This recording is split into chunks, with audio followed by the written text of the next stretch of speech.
Hello everyone, আসসালামু আলাইকুম। কেমন আছেন আপনারা সবাই? আশা করি নিশ্চয়ই ভালো আছেন। আমি আপনাদের দয় আলহামদুলিল্লাহ ভালো আছি। আজকে চলে আসছি হোমমেড পরোটা রেসিপি শেয়ার করব। প্রথমে 1 কেজি ময়দা নিয়েছি, তার ভিতরে একটা ডিম ভেঙে দিয়েছি একটু লবণ, চিনি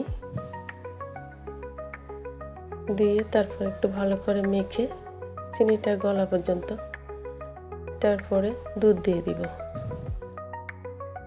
নর্মাল দুধ দিয়ে দেব। দেওয়ার পরে এভাবে করে মধ্যে একটা ডো তৈরি করব। সফট একটা ডো তৈরি করব। এই তো তৈরি করা হয়ে গেছে, আমি হাত দিয়ে নিয়েছি। তো এবারে এরকম করে লেচি কেটে নিয়েছি, সবগুলো যাতে এক সমান হয়। তারপরে পরোটা বানিয়ে নেব। প্রথমে এভাবে একবার রুটি বেলে তারপরে এর উপরে একটু সাদা তেল দিয়ে দিব।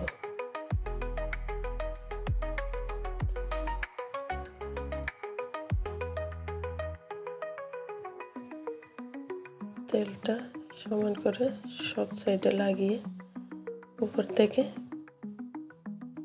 কিছু ময়দা ছড়িয়ে ছিটিয়ে দিব এভাবে করে।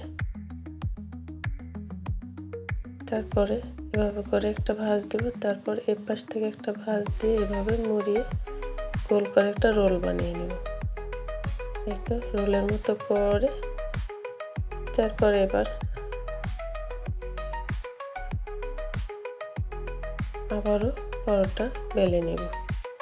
তাহলে মাঝখান থেকে লেয়ার লেয়ার কতগুলো পার্ট হবে, ভিতরে অনেক সুন্দর ক্রিস্পি হয় এবং সফট হয়, খেতেও দারুণ লাগে।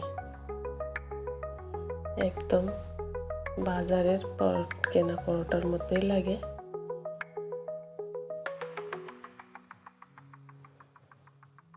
রেস্টুরেন্টে আমরা যেরকম পরোটা খাই সেম ওরকমই লাগে খেতে।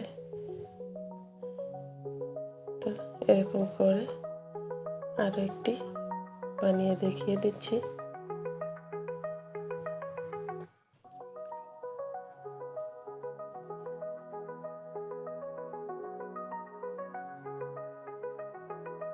এরকম করে সবগুলো বানিয়ে নেব।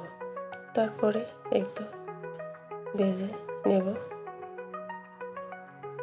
তো এই অবস্থায় ইচ্ছা করলে ফ্রোজেন করে রাখা যায়। এভাবে করে ডিপ ফ্রিজে রাখলে আপনারা প্রায় 1 মাসের মধ্যে রেখে খেতে পারবেন, কারণ এভাবে রাখলে কিছুই হয় না, স্বাদ এবং ঘ্রাণ অটুট থাকে। যখন মন চায় ফ্রিজ থেকে বের করে এভাবে অল্প আছে ভেজে নিলেই হবে। তো আজকে এই পর্যন্ত। সবাই ভালো থাকবেন, সুস্থ থাকবেন, নিরাপদে থাকবেন। আল্লাহ হাফেজ।